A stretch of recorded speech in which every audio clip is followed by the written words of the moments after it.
Hey, gang. Uh, we've all got those games that we've gotten over the years and never really got around to playing.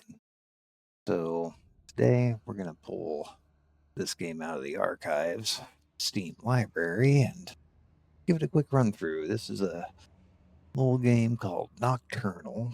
Um, Fun little kind of Metroidvania style game. Uh, Obviously, you can see it through Sunnyside Games. Short adventure. Overall, we're looking at like 2 hours tops to get through this game, which is pretty much right about what I did. Um, this video, we're just going to be kind of going straight through it. You know, with the game being so short, there's really not a whole lot of like footage to kind of capture to kind of show you a whole lot of stuff. So this is just me kind of running through it on my first playthrough. We introduce the world. We find our first letter. Now, these letters are basically the only kind of uh, items to kind of find throughout the game. Um, Not a whole lot of them. You can pretty much follow straight through and get it. Meet little NPCs. Not a whole lot there. Um, and then you just kind of get going. Um, Levels are pretty straightforward. This is kind of fun. There's these sections where they kind of just make you go, go, go, right? And when we're starting off, we don't have anything other than our sword. As we meet enemies, the first one's kind of more like the boss version of the enemy, which is a little tougher. Sometimes you can't hurt them quite yet. But once you've kind of gotten past the first one, then you ultimately, become part of the pool. This is where we get the flame. So the flame is our special. We got a little meter there. As it depletes, we run out of fire. It's kind of a core mechanic of the game. Obviously, you can see here we're kind of running through. We got to light these little candles, pedestals, and such to block the shadow. As you can see, while we have flame, we burn the shadow away, which the fire effect on it is super sick. But you use those to unlock segments of the map. We get kind of parry. I guess this is the first part of the parry, which is purely just deflect at this point. Eventually, we get more. As we can see here, this is the skill tree, and this is pretty much it. You can pretty much only start off with this fire heal, which is really nice. While you have flame on your sword, that's when you can use that power to heal. Now it does use that whole charge of fire, so you're in middle of fighting the bosses, you just got to make sure there's a lantern nearby so you can kind of relight. This is kind of the secret rooms for where you find the pages of the books and such like that, the tomes, if you will. They're scattered. I mean, it's not terribly difficult to find as long as you explore, which there's not like a whole lot of exploration to do. It's pretty straightforward game, pretty linear. You can kind of bounce around and explore sections or whatnot, but it's not too crazy deep by any means. This is a fun section where you have a flame, but it goes in and out, and so now we're having to do double duty, beat bad guys, keep the shadow away. Got to maintain that balance as far as like keeping flames active, which part of the skill tree is you get nodes to extend that usage and kind of hold on to it a little bit longer.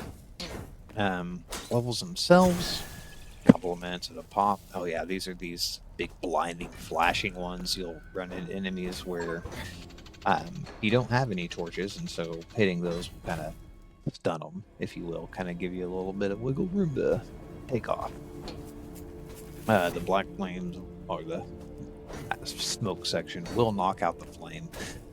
So there's mechanics behind that where, okay, how do I get flame over there? Because I have to go through this. We've all done those before. Metroid, notorious for that type of stuff.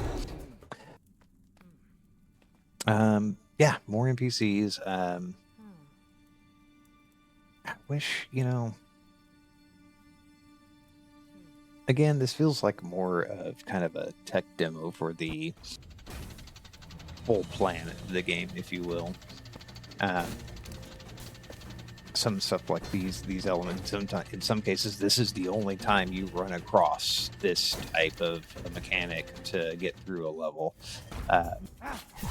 Oh, here's one of the first times we meet this enemy. More of a boss fight initially. He has this cool little swords drop down. Nice. But once we've beaten him here, now as we come across him, he's not so much of a difficult challenge. Yeah, this is one of my favorite skills here. The fire combo. A little four hit attack. You just activate it. It goes through the motions. It's a pretty sick move.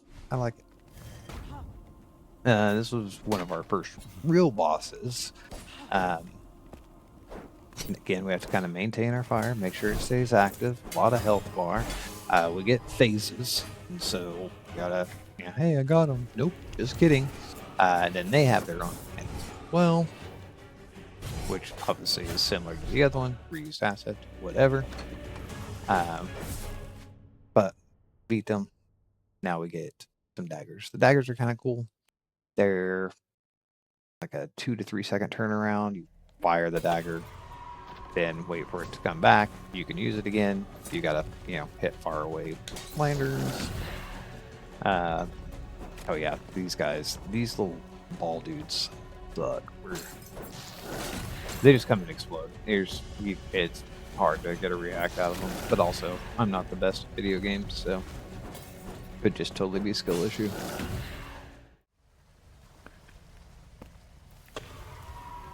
Now, this is the first time we meet this dude. Kind of same deal. Hey, obviously we can't touch him. Even with fire, we couldn't hurt him. So our only option was just kind of get around him, right? Ooh, yeah, here we get our actual parry, which is a lot more handy than deflection. You really don't get a whole lot of guys shooting stuff at you, so deflection is kind of whatever.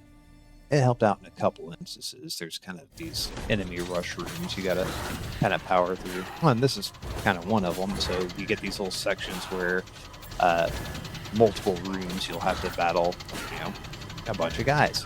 In this particular case, yeah, you gotta protect yourself, maintain your fire, wait for the wall to go. This was a cool little dagger level.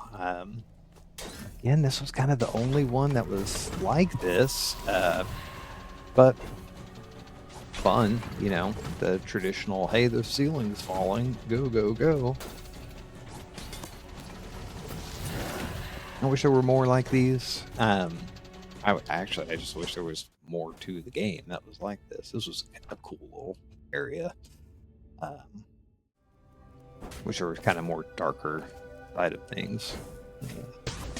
Overall, it's a pretty flat palette. It's fine, nothing too crazy, too flashy. It's really just a matter of just go play the game. Controls are super responsive, that is for sure. I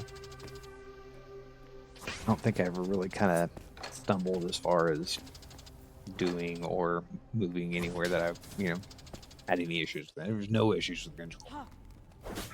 Back to this boss now. We'll repeat. Same deal. We get a little phase. Now we gotta deal with bullshit. Now we got extra bullshit. This is awesome. So you get the fire avatar power. You become the you just become the Phoenix, basically. This basically gives you all the fire skill that you have unlocked through your skill tree. You get an extra little kind of air dash, which is kind of sick. But you can use your fire powers. You don't lose your fire. You just have it the entire time. You do have a little cooldown where you have to kind of wait for the power to recharge, whatnot, but you don't run out of fire. You just get it, and you can just mow through stuff, and it's amazing.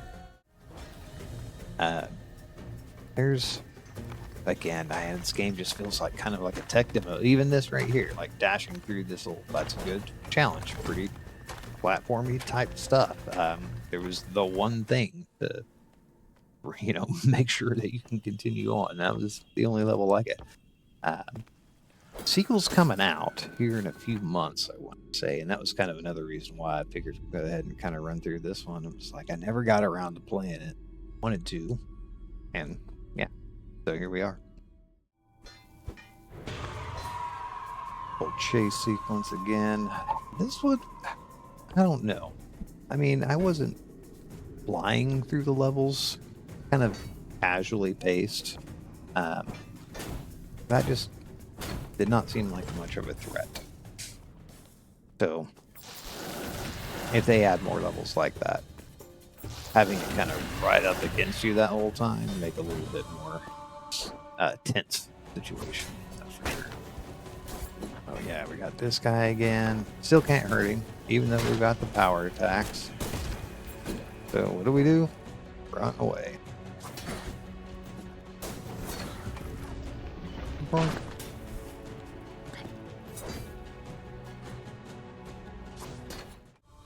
I do like how it kind of freezes time when you're aiming your daggers. Oh yes, but now we got Phoenix powers, right? And what? He can't handle that. This is where we can actually start to do damage to him. And whoop. Parry animation is so cool. Opens them up and get a little combo in on them.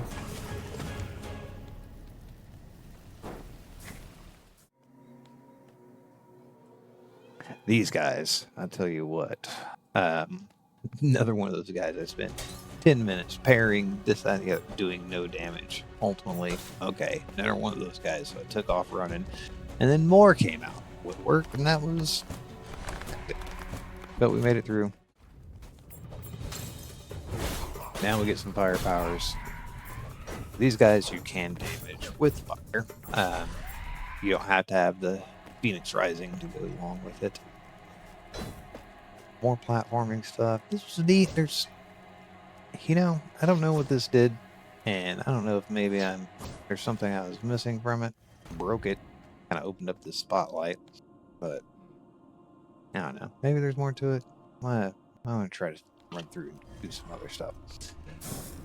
Here is pretty much the end of the game. We get a super ultra mega Phoenix power, as you can tell by it taking much longer to charge up. But this is kind of the end goal. Now, I'm not showing a whole lot of gameplay, just again, it's a super short game.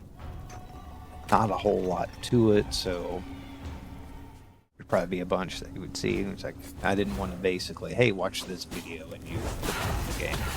But she had this really neat mechanic where she throw these balls out, and it was super hectic. And of course, she phases. And now, yeah, these were crazy. All over the place. There was one time you're like 2-3 times, one after the other. Like, what is going on? But eventually we beat her. Pretty simple resolution to the story. Story notes are good, kind of touching. Overall, really fun little quick game. So give it a whirl. Nocturnal. Sequel's coming out here in a couple of months, but thanks for checking it out. Later, guys.